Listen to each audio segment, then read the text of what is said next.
Some mornings you just want to sip your coffee, watch the fog lift off the lake, and feel the quiet of the world before it wakes up. But last spring, that peace got shattered when Karen, the HOA queen bee, stormed up to my porch, waving papers like she was serving a warrant.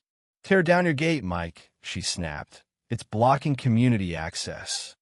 I'm standing there, thermos in hand, staring at this woman in a neon vest that screams, "I'm in charge." And all I can think is me grandpa hammered those iron hinges into that gate back in '63, before half these neighbors were born. This wasn't just a gate. It was a piece of my family, guarding our little cabin on Willow Lake, keeping stray hikers from trampling our land. Community access? The public boat ramp's a half-mile down the road, wide open for anyone with a kayak or a fishing pole. But no, Karen's got a clipboard, a vendetta, and some shiny brochures from a company called Lakefront Designs, promising accessible trails for all. I'm no lawyer, but something about this felt like a shakedown. I lean against the gatepost, feeling the grooves my grandpa carved his initials, MJT, weathered but proud. "Karen," I say, slow as molasses, "this gate's been here longer than your HOA. What gives you the right to tell me it's got to go?" She puffs up, all official-like, and starts rattling off buzzwords: compliance, standards, lakeside walkability, like she's reading from script. She handed me a violation notice, complete with signatures from her committee buddies, and I'm thinking this paper's got more legal jargon than a car loan. But the kicker? She's claiming my gate's a safety hazard, blocking emergency access. Never mind that the county fire crew's been launching boats from the ramp forever. I sip my coffee, now cold, and tell her, "Show me the rule that says my grandpa's gate's illegal." "I'll wait." She didn't like that. Flipped through her brochures, muttered something about community benefits, and left me with a 14-day deadline to comply. I'm not one to back down, but I'll admit her confidence shook me. That night, I'm on the porch, rereading her notice, when I catch a flash of light by the gate. Not dear Isimone's out there, snapping photos, positioning what looks like rescue gear to make my gate look like it's barricading Fort Knox. I grab my phone, zoom in, and sure enough, there's a guy staging a scene life: vests, ropes, the works, like my gate's the villain in a disaster flick. By morning, the community's Facebook group is on fire. Photos of my gate, captioned "Selfish Property Owner Blocks Lake Rescue," and "Gate Endangers Kids." I'm scrolling, jaw tight, seeing neighbors I've known for years eating this up. One posts, "What if someone drowns because of this guy?" Another chimes in, "Private property doesn't trump public safety." I'm fuming, but I call the county fire chief, Tom, who's been fishing these waters since I was a kid. "Mike," he says, chuckling, "we've never used your trail for rescues. South Shore Ramp's our spot. Whoever's saying otherwise needs a reality check." Armed with that, I post my own response photos of the wide, paved boat ramp, Tom's number for anyone who wants the truth, and a screenshot of the metadata from those staged shots, time-stamped at midnight. But the damage is spreading. Neighbors I've shared beers with are side-eyeing me at the gas station, whispering about that gate guy. I'm starting to feel like I'm in a witch hunt, and my gate's the broom. Then comes a knock. Monday afternoon, some slick guy in khakis calls himself a certified lakefront consultant from Lakefront Design, shows up with a clipboard and a smile that doesn't reach his eyes. "Mr. Thompson," he says, all polished, "your gate violates historic district standards. We need to discuss remediation." Historic district? My cabin's no museum piece. It's just a family place, built before this HOA even existed. I ask for his credentials, and he flashes a license that looks fresh off a printer. Something's off. I excuse myself, pretend to grab coffee, and run a quick check on my phone. Guy's license expired 2 years ago, and get this, Lakefront Designs paid him a fat check last month for consulting. I come back, phone quietly live streaming to my buddy's group chat, and start poking holes. So, you're saying my grandpa's gate, built in '63, violates a historic standard, but your company's shiny new ramps don't? Tell me more about this historic district.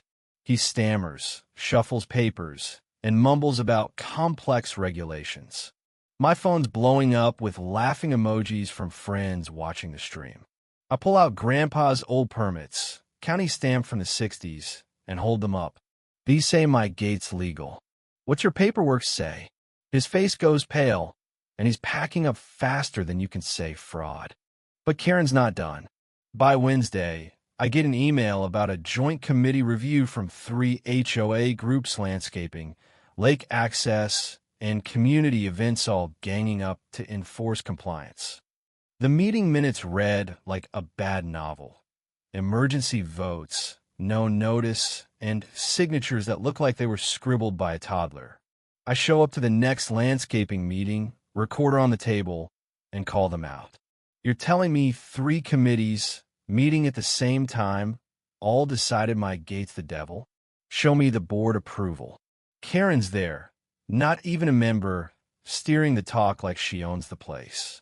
A few members squirm, realizing they've been fed glossy lies instead of laws. I start knocking on doors, sharing Grandpa's permits and county records with neighbors like Sarah and Jim, who've got a cabin older than mine. Their shocked thought joining the HOA meant they had to obey every rule, no questions asked. Sarah says, Karen told us our porch needed compliance upgrades or we'd lose it.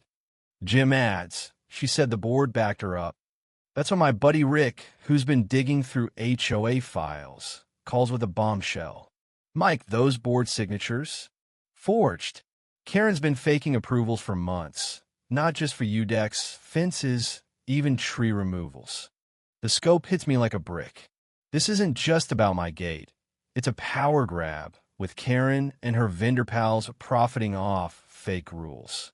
I rally 15 families for a community meeting at Sarah's place, laying out the evidence-forged signatures, fake emergencies, expire consultants. The room's buzzing, not with anger at me, but at how we've all been played. Even committee members are floored, realizing they voted on stuff with no legal weight. Tuesday's emergency board meeting is standing room only. I'm up first, projector glowing with proof, forged signatures, stage photos, and a paper trail linking Karen to Lakefront Designs payouts. The board president, Chun, tries to keep it diplomatic, but when Deputy Carter walks in with a sheriff's folder, the room freezes. We're investigating criminal fraud, Carter says, slapping down papers. State's watching, too. A board member gasps, spotting her name on a forged document. That's not my signature, she says, voice shaking. Karen's in the back, silent, arms crossed, glasses fogging up. When Chen asks if she's got anything to say, she just mutters, I'm getting a lawyer. The board votes unanimously Karen's out, all her enforcements voided, and they're hiring lawyers to clean up her mess. A week later, I'm watching county inspectors bolt a heritage plaque onto my gate. Willow Lake's morning mist curls around it, same as always, but now it's official. My grandpa's gate and every pre-HOA cabin here is protected forever. Karen's charged with forgery and fraud, sentenced to community service teaching HOA rules. Ironic, right? The real win? My neighbors. Families who got violation notices for decks or gardens are safe now. We're closer, wiser, and maybe a bit more skeptical of folks waving papers. I upgraded the gate's same '60s vibe, but with a sign explaining its heritage, so hikers know this isn't just a gate, it's our history. At Willow Lake's first Heritage Day, we're all there, kids learning about old cabins, adults toasting to property rights. Sarah raises a glass, says, Mike, you didn't just save your gate, you saved us all. Standing by the lake at sunset, deer sipping at the water's edge, I feel itch relief, pride, and a little fire. Karen's lies crumbled because we shone a light on them together. But I'm curious, what would you have done? Would you have torn down the gate, fought harder, or played it smarter? Drop it in the comments. Hit that like button if you're with me, and subscribe for more stories about standing your ground. Stay sharp. Friends, this one's for the underdogs.